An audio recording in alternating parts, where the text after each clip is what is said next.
Estamos de volta com o Metrópole Debate. Pergunta da Natália de Souza, do bairro Cristo Redentor, em Fortaleza. A mãe dela teve a aposentadoria negada por várias vezes. Por que o pedido do benefício foi negado, professor Paulo Bacelar? Olha, Luciano, vai ter que ver aí o processo. Você pede sempre alguém que peça o processo administrativo, porque no processo administrativo vem dizendo os motivos. Né? Na última folha vem o despacho fundamentado do benefício, que vai dizer os motivos que gerou o indeferimento do benefício.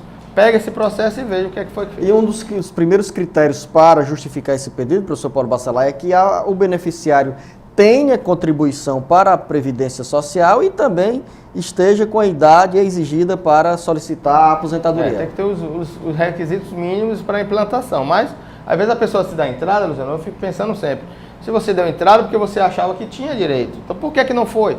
Mas aí você pede o processo administrativo, a cópia do processo administrativo.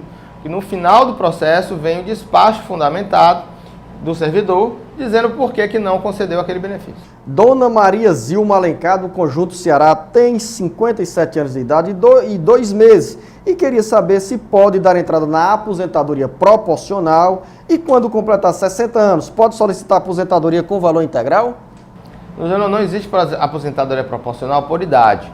Você tem que ter 30 anos de contribuição ou 60 anos de idade e 15 anos de contribuição.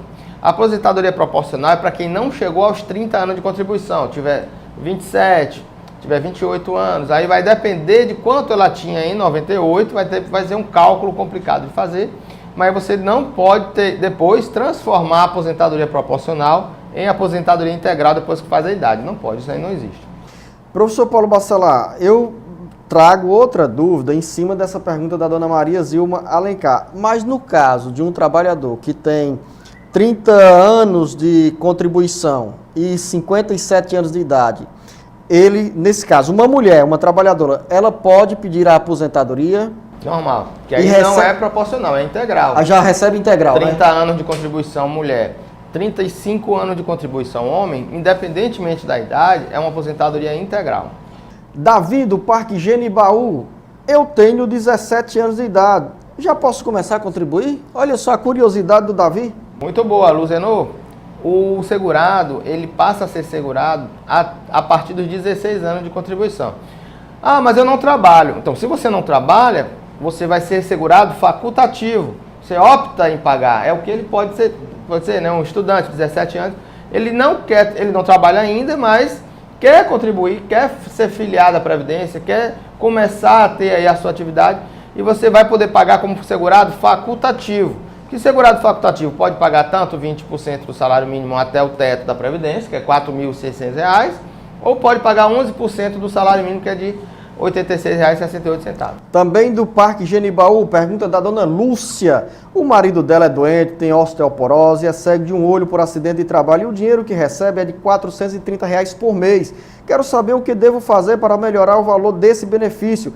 Ele anda de molete, de cadeira de rodas e vai fazer 61 anos de idade, professor Paulo Bacelar. Luciano, para ter um benefício menor que o salário mínimo, só pode ser o auxílio acidente, que é aquele colega aqui. No caso aqui ela fala de acidente de trabalho. Né? Então ele deve estar recebendo o auxílio acidente, que é um benefício acidentário, é um benefício indenizatório por causa de um acidente. Né? Luciano, pode ser feito alguma coisa para aumentar? Do benefício não. Mas eu posso dar uma dica para você. Se você recebe o auxílio acidente, você é segurada na Previdência. Quanto você recebe o benefício, você é segurada na Previdência. Se você tem incapacidade para o trabalho, não por causa do acidente, mas por causa de outra coisa, você pode pedir o auxílio doença. E outra coisa, você pode pedir a reversão desse auxílio acidente em aposentadoria por invalidez. Porque se você está recebendo um auxílio acidente, porque você teve um problema passado, mas se você ainda continua incapaz para o trabalho, não consegue trabalhar mesmo agora, você pode reverter esse auxílio acidente em aposentadoria por invalidez. Você pode pedir o auxílio doença ainda e pode pedir essa transformação em aposentadoria por invalidez, e aí o benefício de 400 e pouco vai para o valor do salário mínimo. Está dado a dica aí, dona Lúcia, do professor Paulo Bacelar. Edna da Vila União. Meu filho de 4 anos fez uma cirurgia, tem um fêmur curto congênito e fez implante de um alongador. Queria saber, professor Paulo Bacelar, se ele tem direito a algum benefício do INSS. Eu e o meu esposo somos contribuintes da Previdência Social. Não é o caso de um amparo social deficiente físico. Então, se eles são contribuintes, eles têm renda. Se tem renda, ele não pode, se a renda é maior do que 1/4 do salário mínimo, que com certeza deve ser, a renda familiar, então ele vai ter dificuldade de ter esse benefício, mas nada impede que ele dê entrada no benefício de amparo social deficiente físico, seja verificado pela avaliação social, pela perícia médica e depois, caso seja indeferido, pode aí recorrer à justiça, porque a justiça ela tem uma visão mais ampla da questão da miserabilidade, mesmo que você tenha uma renda familiar igual ou maior do que 1/4 do salário mínimo, vai depender das suas condições sociais. Se você mora em local periculoso, se você mora em um local que não tem saneamento básico, por exemplo, vai depender das suas condições de miserabilidade para ter direito a esse benefício. Maria da Penha, do bairro Vajota, em Fortaleza. Eu dei entrada no INSS e só paguei 1 mês e parei faz 1 ano. Como é que eu faço para voltar a contribuir? Normalmente você pode continuar contribuindo com o mesmo critério que você estava fazendo, ou com carnê, ou pagando em débito na conta corrente, usando o mesmo código de pagamento, com o mesmo NIT que você pagava antes, e aí não precisa fazer nada, é só começar a continuar contribuindo de novo. Sérgio Santos, do Conjunto José Walter, essa mudança nos direitos previdenciários e trabalhistas, se não tem que passar pelo Congresso para ser votada, ou serem votadas as mudanças, é só a Dilma decidir e tudo está valendo, professor Paulo Bacelar? Nesse caso, sim. Como é o nome dele? Sérgio Santos, do Conjunto José Walter. Nesse caso, sim, Sérgio, porque a medida provisória é um meio que o governo federal tem de começar a valer alguma lei que seja de relevância e urgência. Então, a presidente entendeu ser de relevância e urgência essas mudanças e emitiu uma medida provisória. Quando você emite uma medida provisória, ela começa a valer. Mas mesmo assim, ela ainda deu prazo para começar a valer. Uma parte dos benefícios passaram a ser alterados a partir de 14 de janeiro.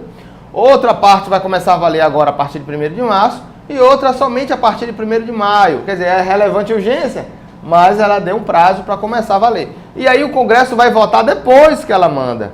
Né? É diferente de uma lei, que você vota primeiro para depois valer. Medida provisória não. Ela começa a valer e depois que vai ser votada, se o Congresso rejeitar, tudo volta a estaca zero. E medida provisória também já está aí sintomático, né, professor Paulo Bacelar? É provisória a medida. É provisória, até que seja votada pelo Congresso Nacional. Dona Fátima, do Parque Genibaú. Eu morei 25 anos com o pai de minhas filhas e vai fazer 4 anos que ele fez uma cirurgia de vesícula e faleceu. No laudo diz que ele morreu com câncer. Tenho direito à pensão, professor Paulo Bacelar, e que devo fazer para receber esse benefício? Ela morou com ele ou não mora mais? Ela morou com ele durante 25 anos, pai de 2 filhas com ela. Mas não sei se ela estava morando quando faleceu. Aí, não diz aqui. Se ele faleceu e a senhora não estava mais morando com ele, a senhora é separada de fato. Separada de fato, só tem direito à pensão por morte se a senhora comprovar a dependência econômica. Se ele pagava pensão alimentícia para a senhora, se ele pagava as contas de água, luz, telefone, aluguel. Então, se a senhora comprovar a dependência econômica, a senhora tem direito à pensão por morte. Agora, as filhas, ela tem direito de qualquer maneira, sendo filhas até 21 anos de idade. Antônia Cruz, do Parque Genibaú. Eu trabalhei em uma casa de família e minha carteira foi assinada de 2006 a 2012. Agora eu vou passar por uma temporada morando no interior. Lá as pessoas se aposentam com 55 anos de idade, dizem. Quero saber se poderei me aposentar com essa idade e quantos anos ainda preciso pagar o INSS para ter direito. Olha, as pessoas não se aposentam com 55 anos no interior. São as pessoas que trabalham na atividade rural que se aposentam com 55 anos no interior. Então, não são todas as pessoas. Então, para que você tenha direito a se aposentar com 55 anos, a senhora tem que ir para o interior, mas trabalhar na roça. Trabalhar como agricultora familiar, como trabalhadora rural numa empresa rural, assinando a carteira como empregada rural. Então, a senhora tem que viver da atividade rural, viver da roça, como a gente diz aí, né, popularmente. Então, se a senhora viver na roça e trabalhar durante 15 anos, juntando aí com o período da atividade urbana, pode até juntar com atividade urbana, sendo 15 anos, você vai se aposentar com 55 anos de idade. Encerramos por aqui mais uma edição do Metrópole Debate. Professor Paulo Bacelar, muito obrigado. Infelizmente, muitas perguntas ficaram sem resposta, mas todas elas irão ser respondidas pelo professor Paulo Bacelar nas nossas próximas edições do Metrópole Debate. A você, um bom carnaval. Vamos pular com muita responsabilidade, né? Um pouquinho de diversão e a gente volta depois desse período carnavalesco para retomar as atividades normais do dia a dia. Um grande abraço. Um abraço a todos e eu vou lembrar que eu falei o ano passado, né? Eu vou pular na minha casa, na minha cama. Muito abraço a todos vocês, bom carnaval e não bebam se for dirigir.